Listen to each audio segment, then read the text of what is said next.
Cybersécure, épisode technique. Je suis accompagné de David. Comment vas-tu? Super, merci beaucoup. Ça va super, merci. Super. On a terminé la dernière fois sur l'intelligence artificielle dans un SOC. On a effleuré un peu, fait qu'on voulait se garder un épisode complet parce que c'est un sujet qui est quand même assez vaste.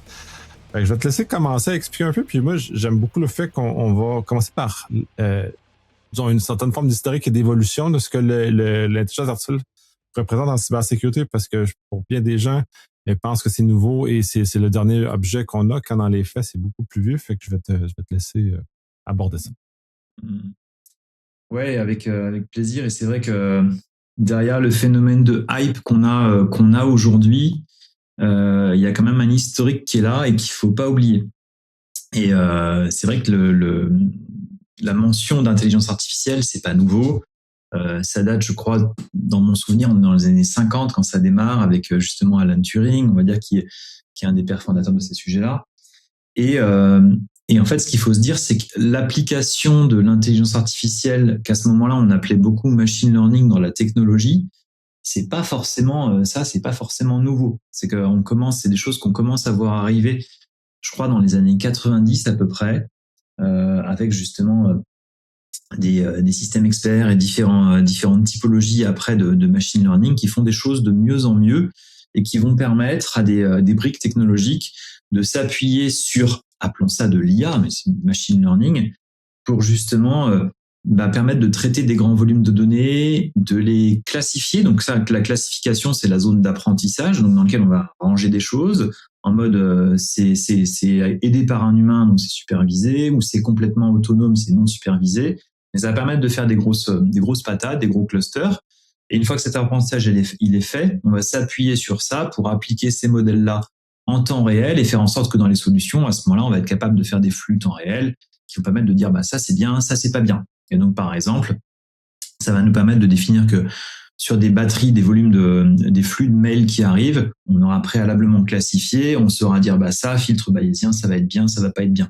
Un NDR qui va voir traiter des flux réseau, pareil, on aura appris qu'est-ce qu'une baseline correcte d'activité réseau associée à une machine ou qu'est-ce qui ne l'est pas. Et donc du coup, c'est acceptable, c'est pas acceptable. Et donc du coup, tous ces environnements-là de machine learning, c'est pas nouveau, ça existait déjà.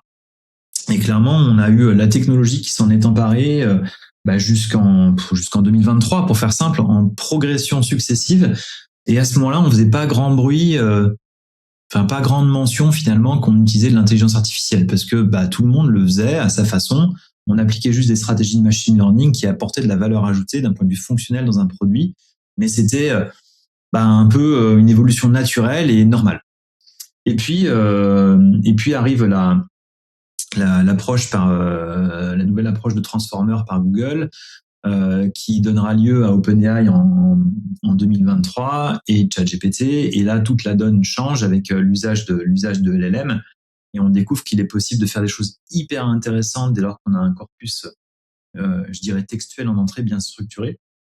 Et du coup, on est capable de faire de solliciter un modèle pour globalement avoir des réponses. Et progressivement, on va avoir tous les composants tech, et pas que la sécurité, qui vont s'emparer de ça pour en tirer aussi un maximum de nouvel apport de valeur dans les produits. Donc là, typiquement, on voit au départ, je pense qu'on est en 2024 à peu près, on a une vague dans laquelle on va avoir des assistants qui arrivent, des assistants dans les solutions. Et les assistants sont au départ des choses qui sollicitent ni plus ni moins que des modèles, des grands modèles de langage, et permettant du coup au sein d'un produit de dire finalement en indirection ce que donne le modèle de langage. Donc je te pose une question consistant à dire c'est quoi tel groupe d'attaquants. Si le grand modèle de langage sait m'en parler, tant mieux, j'ai une réponse dans mon produit. Finalement, ça lui fait gagner de la valeur ajoutée facilement. Et puis après, on améliore les choses. On apporte la technologie nous apporte le RAG, où on va combiner vraiment ce que le grand modèle de langage sait dire avec des datasets internes à l'environnement client. Et là, on comprend bien déjà d'un point de vue sécu, ça devient sympa, parce qu'à la fois, on a la capacité à comprendre le monde qui vient du LLM, qui lui-même avance à mesure des itérations successives. Et puis le RAG, lui, il nous amène les corpus documentaires spécifiques à un client. Donc on va avoir, par exemple, la capacité à mettre à l'intérieur mes analyses de risque, mes politiques de sécurité, je dirais mes derniers reviews de pen test. Donc là, on voit bien que du coup, quand je vais se poser une question, j'ai à la fois la réalité des menaces au sens général, mais j'ai également mon contexte à moi qu'à l'intérieur. Donc là, ça devient déjà beaucoup plus intéressant. Là, on est sur 2024-2025, et puis arrive, on va dire, des grosses évolutions portées par encore une fois OpenAI Anthropic avec la notion d'agentic qui arrive. Et là, on prend un peu une claque dans la tête parce qu'effectivement, ça va permettre de faire des choses assez folles. Et du coup, il y a un peu tout le champ des possibles, on va dire, qui s'ouvre en face de cette approche agentique. Puisqu'en fait, l'agentic, un agent, si on lui le décrit structurellement, il a des capacités. On en parlera, je pense, peut-être tout à l'heure. Il a différentes capacités et qui permettent vraiment de prendre de l'autonomie, de faire un certain nombre de choses. Et si tu les mets après en cluster, en boucle les uns avec les autres, alors là, tu tires un maximum de valeur. Et ça, finalement, dans cette évolution-là, c'est quelque chose qui, je dirais pas que c'est encore arrivé massivement, parce que tu vois, ça fait que depuis 2025 à peu près que c'est en route. Donc les entreprises, une fois que la technologie est sortie, faut le temps de l'implémenter. Donc dans les roadmaps produits, dans le temps de développement, faut itérer un certain nombre de fois. Mais c'est vrai que depuis fin 2025, début 2026, on commence à avoir, je dirais, des produits qui amènent effectivement des capacités agentiques. Nous, c'est pareil, on est en plein dedans. On va sortir des modules agentiques, une module agentique cette année. Et c'est vrai que ça apporte énormément de nouvelles valeurs sur le marché. Et je pense beaucoup d'acteurs, et encore une fois, pas que cybersécurité, vont faire évoluer leurs produits dans ce sens-là. Parce que si tu es capable de transformer une partie de ton produit en capacité agentique, c'est évident que tu fais gagner tes utilisateurs en termes de temps passé. Donc, tout le monde y gagne. Oui, puis c'est intéressant parce que autant on était dans des modèles très spécialisés avant, qui étaient justement comme machine learning, où le LLM ou le Transform qui a été développé par Google transforme d'un modèle spécialisé dans des sphères très précises à un outil plus général, accessible, un peu comme tu le mentionnes très bien d'ailleurs, qui a des possibilités très, très vastes et qui, justement, nous amène jusqu'au agentique maintenant, qui est amusant en sens parce que c'est comme un grand modèle, mais mis dans un petit espace. C'est vraiment l'idée de l'agentique, de comment de le rendre atomique. Puis j'aimerais ça justement, parce que vous êtes en train de le faire d'ailleurs, comment ça représente cette transformation-là vers l'agentique qui offre des capacités très intéressantes, notamment en cybersécurité. Comment vous abordez cette situation-là, puis comment ça marche vraiment? En fait, si on se dit que quand on parle d'un framework agentique, ça veut dire vraiment un framework dans lequel tu vas, un cadre dans lequel tu vas avoir un ensemble d'agents qui vont travailler ensemble. Donc, si on se dit un ensemble d'agents qui vont travailler ensemble, on peut démarrer par un use case et j'expliquerai après comment ça marche. Ça peut être intéressant de voir ça comme ça. On va avoir un premier agent qui, par exemple, son rôle dans un métier de SOC, ça va être de faire de l'investigation. Donc, pour faire de l'investigation, c'est simple. J'ai face à moi des événements ou j'ai face à moi une alerte. Et le but, ça va être de comprendre, on va dire, quelle est la teneur de ce qu'il y a derrière. Si j'ai une alerte, potentiellement, c'est parce qu'il y a quelque chose qui a été détecté. Donc, le rôle de cet agent-là, ça va être de rentrer dans le détail, d'aller voir les événements associés, de prendre la connaissance, on va dire, des actifs qui sont touchés dans le contexte de ces événements ou de ces alertes, d'aller investiguer derrière les menaces qui sont mentionnées, de confirmer, on va dire, que certaines choses se sont passées ou ne se sont pas passées. Exemple, typiquement, tu as un firewall qui dit il y a une communication vers tel environnement. Ok, très bien, la communication elle a eu lieu, mais si c'est une communication stateless, tu sais pas dire si par la suite, on va dire, il s'est passé quelque chose sur la machine. Or, typiquement, ça a peut-être été bloqué par un équipement plus loin. Donc, il va falloir confirmer sur, ok, derrière cette com-là, est-ce qu'il n'y a pas eu d'autres choses derrière qui ont permis de faire les next steps, on va dire, de la charge active. Et donc, du coup, ça, d'un point de vue investigation, d'un point de vue capacité à faire des requêtes d'investigation, tu vas être capable de sortir ces résultats-là. Donc ça, c'est le boulot d'un agent d'investigation. Et typiquement, il va pouvoir faire ça. Et maintenant, cet agent d'investigation, tu dis, en fait, il peut être utilisé non seulement par un analyste qui va dire, aide-moi à investiguer derrière une alerte, mais typiquement, la logique qui est encore plus efficace, c'est de se dire, une investigation, c'est quoi? C'est quelque chose que tu vas toujours faire à minima dans une optique de triage dans un SOC. Donc finalement, quand tu as ta batterie d'alerte face à toi et qui correspond un peu à ton daily job, et tu dois tout le temps faire ça, et c'est parfois, c'est même tout le temps assez fastidieux, tu te dis, en fait, si j'ai la capacité derrière toutes ces alertes-là, normalement, à activer du triage automatisé par de l'investigation, je vais aller beaucoup plus vite. Donc finalement, tu vas avoir un agent de triage qui joue un peu un rôle d'orchestrateur et qui va faire appel aux agents d'investigation à chaque fois en disant, regarde ce qui s'est passé dans celle-ci, puis dans celle-ci, etc. Et tu combines tout ça. Et à la fin, lui, son rôle, c'est pas tant d'investiguer, mais ça va être de donner plus ou moins un verdict ou une confirmation ou un score de pertinence selon les technologies dont tu parles. Et donc, tu vois, chacun son rôle, chacun son focus précis, mais du coup, chacun d'entre eux va s'appuyer sur un scope d'entrée, une capacité de raisonnement, des batteries d'action, on va dire, qui sont à sa disposition, et tout ça va être combiné les uns avec les autres. Et tu vois, le use case que je te donne, nous, c'est exactement celui par lequel on a commencé dans la stratégie d'Agentic. On a commencé par un module, par un agent d'investigation, et cet agent d'investigation a, dans la foulée, été mis en relation avec un agent dédié au triage, parce que du coup, les deux travaillent hyper bien ensemble. Et une fois que l'agent a, je dirais, s'est occupé de la tâche de triage, tu peux aller plus loin. Tu vas pouvoir aussi proposer d'autres actions qui vont aller, par exemple, vers la gestion du plan de contre-mesure. Donc là, ça va être notre agent qui va s'occuper de ça. Maintenant que j'ai à peu près de la certitude sur ce qui s'est passé, qu'est-ce qu'il convient de faire? Aide-moi à définir ce qu'il convient de faire. Donc là, pareil, tu enclenches ta batterie de raisonnement, tu t'appuies d'un point de vue contextuel sur c'est quoi les outils que tu as à disposition.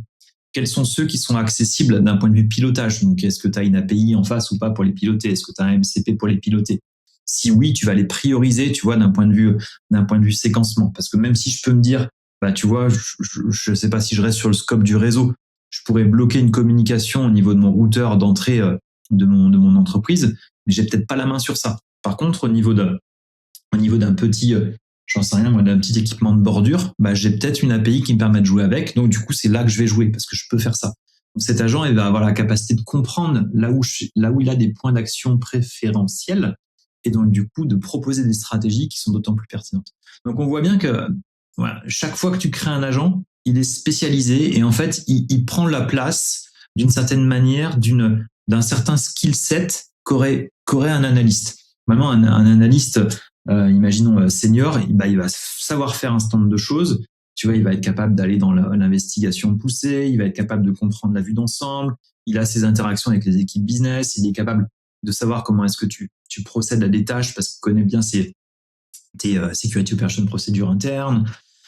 Et en fait, tout ça, progressivement, c'est des micro-morceaux que tu vas pouvoir donner à un agent qui, lui, va s'en emparer pour essayer de faire aussi bien. Voilà un petit peu sur l'explication un peu du comment ça marche. Et je suis parti sur le use case. Ce qui est intéressant, c'est qu'un agent, en fait, si on soulève le capot, un agent, ça va être quoi? C'est vraiment, il s'appuie sur de la dataset d'entrée. Donc là, typiquement, en l'occurrence, ça va être pour ce qu'on a dit nous, ça va être les alertes, ça va être le contexte des assets de l'entreprise. Il va s'appuyer sur une capacité de raisonnement. Donc là, c'est un LLM, soit interne à la plateforme, soit pareil sollicitable en externe d'un point de vue API. Et il a des actions qu'il va pouvoir engager. Et les actions, quand on parle d'agents, c'est souvent associé au framework, au protocole MCP, pour pouvoir justement faire des choses selon un protocole bien défini. Oui, puis là, tu as déjà devancé un peu ma question, c'est intéressant. Puis je vais justement profiter pour aller un peu plus loin que ça. Ces agents-là, parce que là, ils ont des périmètres d'action très définis, donc ils agissent à travers ça. Donc, vous devez les paramétrer, les encadrer justement pour qu'ils démarrent dans leur séquencement. Et comment vous faites ça un peu pour vous assurer qu'il est balisé correctement à la bonne place? Et la question conséquente, c'est comment les hallucinations peuvent être retirées de cette façon-là en justement le balisant correctement? Ouais, c'est une super bonne question. Il y a plusieurs éléments de réponse. La première, c'est comme toute sollicitation que tu peux faire toi en tant qu'utilisateur quand tu es dans une interface ChatGPT, tu lui parles en fait. Donc tu vas amener ton prompt consistant à dire qu'est-ce que tu cherches à faire? C'est quoi l'objectif de cet agent-là? Donc ça, c'est ton prompt tracing que tu vas donner comme étant un ensemble de paramètres, d'instructions, mais qui sont drivés par le produit en l'occurrence. Tu vois, c'est l'approche un peu générique consistant à dire voilà ce que tu dois faire, voilà tes objectifs, voilà par les étapes par lesquelles tu vas passer. Lorsque tu as fait ci, fais ça, respecte bien telle étape, telle étape. Donc, tu as une batterie, on va dire, qui fait, j'en sais rien, moi, l'équivalent de 5 pages que tu donnes en prompt à un agent pour qu'il soit précis, efficace par rapport à ce certain nombre de choses. Dans cette séquence-là, tu essayes aussi de lui faire éviter les hallucinations, mais c'est peut-être pas suffisant. Mais là, et tu t'appuies toujours à ce niveau-là sur une approche un peu générique. Après, tu peux resurcharger ça, et ça c'est intéressant, avec des instructions clients. Sous-entendant, nous par exemple, on permet dans le produit à ce que chaque client va pouvoir resurcharger les agents avec des choses qui lui sont propres. Tu vois, quand on disait tout à l'heure, la notion de, par exemple, de gestion de triage, tu peux estimer que toi, tu vas proposer un triage, une classification générique d'un point de vue d'une instruction, d'une directive interne de l'entreprise. La notion, par exemple, j'en sais rien moi, de faux positif ou vrai positif, c'est pas un terme qui a du sens dans l'entreprise. Eux, ils vont appeler ça, ils vont estimer ça comme étant une notion de scoring entre 0 et 100. Et donc, du coup, tu ne dois pas parler faux positif, vrai positif, tu dois donner une échelle entre 0 et 100. Là, du coup, tu vas resurcharger avec tes instructions quelque chose pour parler dans le langage du client et faire en sorte que ton agent, le plus possible, se cale sur l'environnement du client. Après, sur la partie hallucination, il y a aussi des choses assez intéressantes, mais ça, c'est sur l'architecture même de raisonnement sur lequel tu peux faire itérer ton agent pour vraiment qu'il y ait plusieurs passes de vérification. Soit ça peut être un agent lui-même qui fait plusieurs passes d'itération, soit tu peux avoir au sein d'un agent finalement une structure elle-même multi-agent qui va faire appel à différents points de vue. Exemple tout bête, ça je trouve ça assez sympa. Tu veux un agent qui te donne une visibilité sur les menaces étatiques de tel ou tel pays. Tu vois, c'est assez, pourquoi pas, c'est assez sympa. Donc là, tu es sur un agent qui va être spécialisé plutôt threat intel. Et on sait bien que quand tu montes sur l'angle stratégique, selon que je sollicite un LLM américain, européen ou chinois, j'ai une certaine vision du monde. Donc, c'est peut-être intéressant à ce niveau-là d'itérer plusieurs fois pour à chaque fois faire appel à la même query, mais vraiment qui va faire appel à un usage de LLM à différents LLM pour avoir de la confrontation de points de vue. Et finalement, au sein de ton agent, à la fin, dans la dernière étape, tu vas dire, écoute, basé sur les 3 ou 4 paramètres d'itération que tu auras fait sur les différents LLM géographiques, donne-moi une vue de synthèse et présente-moi aussi les vues, par exemple, d'écart particulièrement mis en avant par l'un. Ça pourrait être intéressant. Par exemple, tu vois, sur l'aspect Tiananmen, j'en sais rien, tu vois, c'était un exemple qui avait été critiqué pour DeepSeek un certain temps. Ça a été corrigé depuis, mais si tu es toujours là aujourd'hui, cette vue de synthèse à la fin permettrait de dire ah ouais, il y a ça, et il y a surtout une vue très différenciée donnée par tel LLM. Voilà. Ça peut être des choses assez caractéristiques. Oui, puis c'est très intéressant cet exemple-là, surtout à 3, comme tu le mentionnes, parce que ça me rappelle un manga des années 90. Justement, il y avait 3 mainframes qui se confrontaient justement pour prendre une décision. Déjà que cette idée-là de mettre plusieurs machines vis-à-vis pour arriver à un meilleur résultat est vieille en termes de ça, mais là, on le voit en action pour de vrai. Ce qui avait été imaginé dans la science-fiction avant, maintenant, se matérialise. Puis effectivement, c'est intéressant que tu le mentionnes, il y a des biais dans les modèles qu'on utilise, puis là, même les modèles américains, entre autres, ont des biais qui sont différents parce qu'ils n'ont pas nécessairement le même corpus d'apprentissage. Fait que ça va être intéressant justement de refaire sortir ces éléments-là au niveau plus très intel, plus en haut. Mais est-ce qu'on le voit aussi plus bas aussi, cette espèce de débat-là, où on laisse ça vraiment des modèles, des espaces plus stratégiques?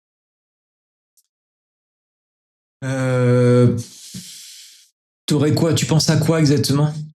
Quand on arrive un peu plus bas dans le triage, par exemple, comme tu mentionnais, est-ce qu'il y a un intérêt à aller dans ce modèle-là de débat entre plusieurs modèles ou c'est pas intéressant et à ce stade-là, c'est vraiment juste ce premier triage, puis comme on fait dans la vraie vie aussi, là, que dans le fond, c'est des gens de moins qualifiés qui font le premier triage et ensuite on envoie ça aux gens plus qualifiés, là. En fait, je pense que tel que tu formules la question, tu donnes en partie la réponse. C'est qu'en fait, il va falloir être un peu pragmatique. Et en fait, chaque fois que tu fais appel aussi que tu multiplies finalement, que tu as une architecture plus complexe où tu multiplies tes points de passage, tu perds en latence et par contre, tu rajoutes en coût. Typiquement, si je dois faire 3 points de passage, on va dire, pour aller faire des checks sur 3 LLM, ça va me coûter 3 fois plus cher à peu près, d'un point de vue consommation de crédit, tant si je fais appel à des API en externe que si j'ai les modèles en interne. Donc, à un moment, je vais devoir être raisonnable dans mes agents, justement, en disant qu'est-ce qu'il est raisonnable de faire entre des choses qui vont être le plus efficaces possible ou des choses qui vont effectivement aller chercher le plus de confrontation de points de vue. Et je pense que la confrontation de points de vue multiples, c'est pas à mettre pour tous les contextes d'agents, parce que assez souvent, ça n'aura pas d'intérêt. Voilà. En général, aujourd'hui, je t'aurais pas dit la même chose il y a 2 ans, mais aujourd'hui, il y a quand même beaucoup de modèles qui sont quand même très bien faits, sur lesquels les réponses sont efficaces, les hallucinations, il y en a quand même de moins en moins. Et voilà, il y a 2 ans, il aurait fallu déjà, si cette logique-là existait, confronter des queries d'agents plusieurs LLM. Aujourd'hui, si les approches sont assez basiques et simplistes, en général, t'as pas besoin de multiplier les confrontations de points de vue. Par contre, tu peux quand même itérer au sein d'un agent pour revérifier dans sa propre boucle qu'il n'y a pas quand même un point de vue différent qui se présente à côté. Ouais, ben c'est intéressant. Puis oui, malheureusement, j'ai injecté ma réflexion dans ma question. Et tu l'as très bien vu. Ça, c'est bref. De ça, là, tu parles d'agents extérieurs, donc les grands modèles publics. Les modèles, il y a des modèles privés. Est-ce que vous avez une balance entre l'usage d'un modèle privé plus petit essentiellement, ou il y a des modèles, les grands modèles qu'on peut avec les API sur l'externe? Moi, je donnerais dans ma réponse, je vais la faire à 3. Je pense à 3 choses. Tu as l'usage classique, on va dire que tu vas pouvoir faire où tu sollicites par API un modèle externe. Donc là, par exemple, je vais avoir des crédits API pour solliciter du OpenAI, par exemple, et mes queries LLM, on va dire, vont passer par ce canal-là. Pourquoi pas, c'est bien. À ce moment-là, tu vas devoir effectivement protéger à travers un DPA ou autre que les transmissions de données entre toi et eux sont bien carrées. Mais ça se fait. Deuxième approche, on va dire, celle que nous on plébiscite, c'est le fait d'embarquer le modèle en interne chez toi. Donc là, tu vas instancier le modèle en interne chez toi et tu mets les ressources d'un point de vue GPU qui vont bien pour réussir à le faire tourner. Et c'est vrai qu'aujourd'hui, il y a un certain nombre de modèles open source de LLM qui existent, qui ont été open sourcés et qui permettent là encore d'avoir des très très bonnes performances. Alors du coup, t'as pas les toutes dernières versions, mais d'un point de vue ratio, là encore, tu vois, d'un point de vue ce qu'on disait tout à l'heure, entre le côté pragmatique, entre là, cette fois-ci, tu garantis plus de latence, plus de sécurité, c'est quand même des très très bons choix. Et après, la dernière approche, pour moi, plutôt que de parler de LLM, on va parler de DSLM, Domain Specific Language Model, où là, tu auras fait ton modèle à toi, tu auras créé ton modèle, qui est certainement beaucoup moins riche d'un point de vue nombre de paramètres qu'un LLM, mais par contre, il est hyper adapté à ton environnement. Et ça, c'est des approches qui sont aussi assez intéressantes. Et c'est vrai qu'on a vu quelques entreprises, je pense à Cisco notamment, qui avait réalisé un moment son propre modèle, donc on peut appeler ça un DSLM dédié à la cybersécurité. Et ça, je trouve que c'est des approches aussi assez chouettes, parce que plutôt que des fois de te perdre à devoir aller chercher, à devoir instancier justement un LLM qui va coûter plus cher forcément, et mettre plus de temps à répondre qu'un modèle spécialisé, il vaut des fois mieux avoir un modèle spécialisé. Finalement, tu te moques pour un contexte de cybersécurité de savoir répondre à des questions sur l'histoire. Normalement, ça t'intéresse pas. Donc voilà, mais c'est ça en fait. Ouais, je suis d'accord, parce que puis ça, c'est l'évolution, puis je trouve ça intéressant que tu le mentionnes de cette façon-là, parce que historiquement, les machine learning, c'est des modèles spécialisés. Les LLM sont arrivés avec des modèles généralistes, et on est en train de rebasculer tranquillement vers des modèles spécialisés, parce qu'il y a des coûts importants à l'usage d'un modèle généraliste, au-delà du fait qu'il est capable de converser correctement. Quand on arrive dans des usages plus spécialisés, effectivement, tranquillement, on retourne, mais avec tout l'avantage du transform. C'est ça aussi, il faut pas ça. Puis comme tu mentionnes le modèle de Cisco, on utilise l'avancée technologique que Google a développé avec le transform, et on les applique au machine learning qu'on avait avant. Donc, on a un gain énorme à la capacité d'apprentissage spécialisée, et on est en train de redécouvrir, comme on aime beaucoup faire en général, ces avantages-là, effectivement. Carrément. Ouais, ouais, ouais. Et Et après, tu vois, il y a, moi, il y a un truc qui m'embête un peu, c'est que derrière tout ça aussi, tu as tu as un peu une forme d'usurpation de l'usage de l'IA qui est pris par un certain nombre d'acteurs. Nous, par exemple, nous, quand on parle du SOC, globalement, c'est le SOC dans son entier. Tu vois, ça veut dire qu'il y a tous les composants qui sont dedans. Donc, des événements qui arrivent, à la capacité à les ingérer, les stocker, détecter des choses dessus, lancer les plans de réaction, avoir les humains qui sont en face de ça et qui vont faire le job. Pour nous, c'est ça le SOC. Et en fait, aujourd'hui, tu vois tout un ensemble d'acteurs, on va dire, qui prennent que la zone brillante de la fin en disant, bah, une fois qu'il y a peu de données, finalement, très peu de données, je vais mettre en place ma solution et je vais appeler ça AI SOC. C'est sûr que c'est beaucoup plus facile, on va dire, de faire le job lorsque tu as eu un tunnel, un entonnoir de traitement et que par rapport aux millions d'entrées, il reste que 10 à la sortie. Si je bosse sur 10, sur des millions, c'est beaucoup plus facile. Mais pour moi, c'est un peu de la triche, c'est pas ça le sujet. oui, tout à fait. Puis ça nous amène sur la troisième patte qu'on voulait, qu'on voulait discuter, c'est l'impact sur les équipes et donc l'impact sur l'organisation humaine et procédurale du SOC parce que ça a une influence. On change de paradigme, mais il demeure que c'est des humains qui opèrent ça. Ça demeure qu'il y a encore des processus et des procédures qui doivent s'articuler et comme pas juste arriver par magie. Puis ça, le SOC, le AI ne remplacera pas les analyses du SOC. Ils vont juste augmenter leur capacité et non, comme tu le mentionnes, effectivement, c'est usurpé, c'est l'espèce d'objet brillant en pensant tous les problèmes vont être réglés. Ils ne sont pas réglés, mais ils vont être améliorés, disons, de toute façon. Ça, je suis d'accord avec toi. Hein, ça va pas être une notion de remplacement. La notion d'augmentation, par contre, elle est très nette. Hein. Je pense que tout acteur de la cybersécurité a parfaitement conscience aujourd'hui que s'il n'est pas un utilisateur de l'IA, il rate déjà une opportunité de s'améliorer lui-même ou d'être meilleur dans son job, ça c'est certain. Et ça va augmenter et ça va s'accélérer. Donc il faut vraiment être dans cette dynamique-là. Mais par contre, je pense qu'il y a quand même un certain nombre de fonctions qui avant étaient prises par des équipes ou par des rôles qui vont être mangés par l'IA. Tu vois, on l'a dit, la notion de triage, demain, je pense qu'elle aura quasiment plus de sens à être faite par des gens. Donc ça veut dire que si par exemple dans ta manière de voir le SOC, tu te disais que 50% de tes gars font du triage, 50% et je sais rien moi, 25% sont sur du detection engineering et 25% sur de l'investigation lourde ou la gestion de crise, bah tu viens de supprimer 50% de tes gars d'un coup. Donc, je pense que ça, personne ne voit ça comme ça, si ce n'est peut-être certains CFO d'un point de vue optimisation financière, mais c'est pas comme ça que ça va se passer.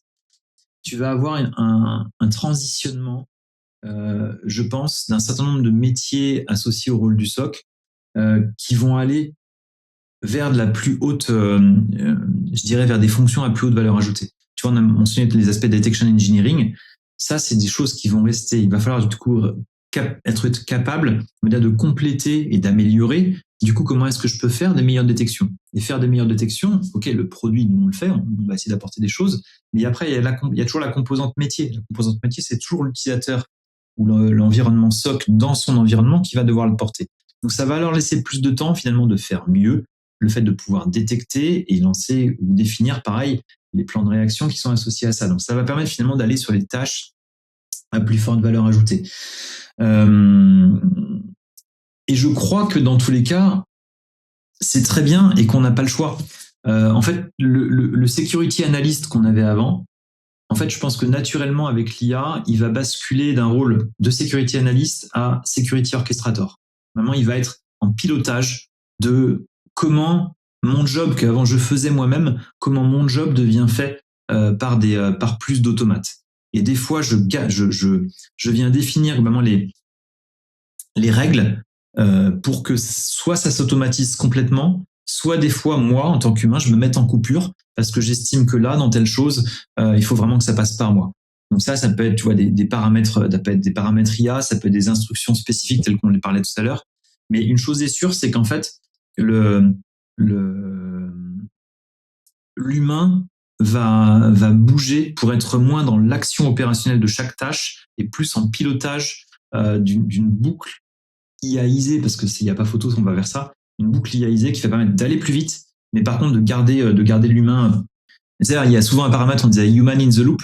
Et en fait, de plus en plus, je pense, le sens des choses, c'est pas human in the loop, ça va être human on the loop. Il faut que la boucle elle aille de plus en plus vite. Donc, pour qu'elle aille de plus en plus vite, il va falloir que ce soit de plus en plus automatisé, de plus en plus algorithmisé. Et l'humain, il doit être au-dessus. Il doit pas être dedans parce que s'il est dedans, il la bloque, il va pas à la vitesse de la machine. Mais en étant en mode pilotage et capacité à définir les règles, on y gagnera tous. C'est vrai qu'on sent ce mouvement-là, le human in the loop, qui était utilisé encore il y a quelques temps, tend maintenant à être bougé vers le human on the loop, et je pense que c'est comme ça qu'il faut voir les choses, pilotage. Et dans tous les cas, quand on voit les attaques qu'on a aujourd'hui, tu vois, je pense là, sur ce dernier mois, on a eu quoi? On a le Pentagone qui a pris une confirmation qu'on a eu des établissements de chemin d'attaque faits avec Anthropic. On a eu Anthropic, là encore, qui a été utilisé par des fuites d'informations au Mexique, on va dire sur un modèle d'attaque complètement séquencé par Claude. Il y a 2 mois, on avait la perspective, on va dire, d'avoir des acteurs étatiques chinois qui, a priori, avaient là encore utilisé complètement des capacités Claude, on va dire, pour définir le plan d'attaque, la génération de vulnérabilité et les plans d'exploitation. Donc, même si, on va dire, on peut garder un certain nombre de réserves, les signaux se multiplient et ça devient une réalité de plus en plus apparente. Il y a eu, je sais plus, un outil d'attaque Shannon là qui est sorti, permettant maintenant d'IAiser, enfin en mode agentique, encore une fois, de transformer des opérations de pentest en complètement automatique. Donc tout va devenir demain histoire de secondes dans les attaques. Si tout demain est histoire de secondes dans les attaques, on ne peut pas avoir des temps à l'échelle de la journée en face pour la réponse. Il faut que l'humain, on va dire, ait défini ce qui est acceptable et ne l'est pas, et par défaut, la défense est aussi automatisée le plus possible. Donc on n'a pas le choix, je pense. On n'a vraiment pas le choix. Et sur un jeu de chat et de la souris entre l'attaque et de la défense, qui a toujours été le cas de la cybersécurité, il faut que la défense accepte aussi de changer de rôle et plus être à vouloir tout faire. Il faut que aussi, ça veut dire que les DSI, que les RSSI acceptent d'avoir une forme d'automatisation plus importante dans les systèmes. Et par contre, il faut piloter ça. Donc c'est là où, à mon avis, il y a la transition des équipes. Effectivement, puis la première phase, que comme tu le mentionnes bien, c'est tout l'aspect du triage qui était très aliénant là, pour les humains qui font ça, parce que ça devient complètement fou. Puis le volume est très important, c'est l'autre aspect que tu mentionnes. Autant le volume était déjà important avant, puis on essayait de faire un peu de sens avec le machine learning. Maintenant, avec l'intelligence artificielle qui est dans l'attaque, qu'on le voit, puis là, c'est rendu, c'est plus de la théorie, là, c'est vrai. On n'a plus le choix d'aller ça, parce que même l'IA en attaque va augmenter la quantité de signaux qu'on va devoir traiter. Si on n'est pas capable de le traiter, si un analyste humain de passer à travers, il aimera vraiment pas sa vie. Puis c'est très intéressant cette bascule-là et cette automatisation-là ça, en tout cas de mon expérience, les SOC résistent énormément à l'automatisation jusqu'à un certain point, les DSI. Il y a une peur très, très profonde chez ces personnes-là de briser quelque chose en automatisant des moyens défensifs qui, à mon avis, je pense pas de toute façon, on n'aura pas un choix, comme tu le mentionnes, là, dire, le vent de face qu'on va affronter n'aura juste plus de sens. Là. Ouais, je pense que le SOC complètement automatique, complètement automatisé, complètement autonome, pardon, on n'y est pas encore. Par contre, effectivement, le semi-autonomous SOC avec de l'humain qui pilote, ça, il faut que l'industrie y aille le plus vite possible. Je dis ça, c'est parce qu'en fait, on cherche tous un rôle collectivement à protéger la valeur de nos entreprises, la valeur de nos PIB. Et donc, du coup, c'est en faisant ça qu'on sera les meilleurs face aux attaques qui, elles, pareil, vont utiliser ces mêmes technologies-là pour essayer, elles, de jouer leurs opportunités, c'est-à-dire de gagner le plus vite, soit de la donnée, soit de l'argent. Oui, puis je vais poser une question peut-être plus vaste pour terminer. A priori, les humains apprennent en se pratiquant. Donc, les rôles de premier niveau dans le SOC permettaient aux gens de gagner en compétences. Si on fait disparaître ces rôles-là où on devient que des pilotes, comment tu vois cet apprentissage-là chez ces pilotes-là? Parce qu'on a une génération de gens déjà d'expérience. et comment les générations futures viendront justement gagner cette expérience-là nécessaire pour piloter correctement les SOC du futur? Ouais, alors ça, par contre, c'est une vraie très très bonne question et qui me fait peur parce qu'en fait, j'ai pas la réponse à ça. Et ouais, je suis pas à l'aise avec ça parce qu'effectivement, on sent très bien que l'IA va manger je dirais les métiers ou les rôles les plus consommateurs de temps et les moins à valeur ajoutée, c'est certain. Sauf qu'en fait, c'était quand même une zone d'apprentissage hyper intéressante pour un junior avant de devenir senior. Et donc du coup, si tu ne peux plus passer par la case junior et qu'on a besoin des seniors, la question c'est en l'espace de 5 ans, 10 ans, comment on fait? Et c'est là où je n'ai pas la réponse. Donc effectivement, est-ce qu'on se dit qu'on continue de miser sur l'IA, mais cette fois-ci pour le moment accélérer les mécanismes de training et faire en sorte que, parce que tu seras mis en confrontation dans des modes simulés en un minimum de temps à des très très bons use cases et que finalement tu pourras en l'espace de 3 mois finalement court-circuiter ce qui t'aurait fallu historiquement des années à acquérir en compétences. C'est une piste. Est-ce que l'IA montera en puissance demain encore en se disant que les opérations de pilotage, elle sera peut-être elle-même meilleure à les porter elle-même que nos seniors? C'est une autre piste, encore plus inquiétante à ce moment-là à l'échelle de notre industrie. J'ai pas la réponse de la suite. Elle me fait un peu peur, mais ouais, je sais pas dire comment ça va évoluer à ce niveau-là. Ouais, je pense pas que on est tous à peu près dans la même situation que toi de cette inquiétude-là qui s'en vient, parce qu'on a tous appris en se faisant les dents sur sur justement des emplois de premier niveau, d'être confrontés au réel, et de ce réel-là, on apprend. J'ose espérer, un peu comme tu le mentionnes, que l'IA va nous donner cette capacité d'entraînement de l'humain en accéléré pour aller beaucoup plus rapidement, puis c'est effectivement ce qui serait, à mon avis, aussi le plus souhaitable pour ce qui s'en vient devant nous. On a fait un bon tour d'horizon. Est-ce qu'il y a un aspect qu'on n'a pas abordé que tu aimerais aborder? Sur les sujets de l'IA, non, peut-être plus. On entend aux alentours du monde de la cyber, ça peut être intéressant pour ton auditoire. On a entendu beaucoup parler d'agentic, je pense, durant les 6 derniers mois. Et de plus en plus, on parle maintenant de multi-agent system. C'est peut-être juste intéressant de se dire que tout ça est peu ou prou à peu près la même chose. Il s'agit dans tous les cas de faire la translation de certains pans opérationnels d'activité qui sont potentiellement des étapes de workflow d'un produit ou autre, comme étant un agent, et tu as un agent, 2 agents, 3 agents, donc chacun va s'occuper d'un domaine particulier. Et tant qu'on appelle ça de l'agentic, tant qu'on appelle ça du multi-agent system, c'est de la collaboration entre ces différents agents-là pour faire le plus efficacement possible le parcours de toute la chaîne. C'est ça qui fait qu'en fait, à la fin, dans tout produit, encore une fois, et pas que cyber, on a une implémentation qui est chouette et efficace. Oui.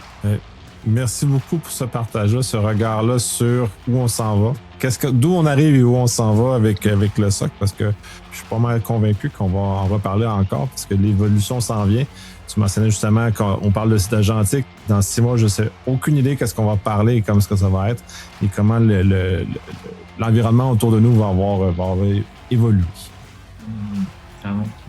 Merci. Merci Nicolas. Salut.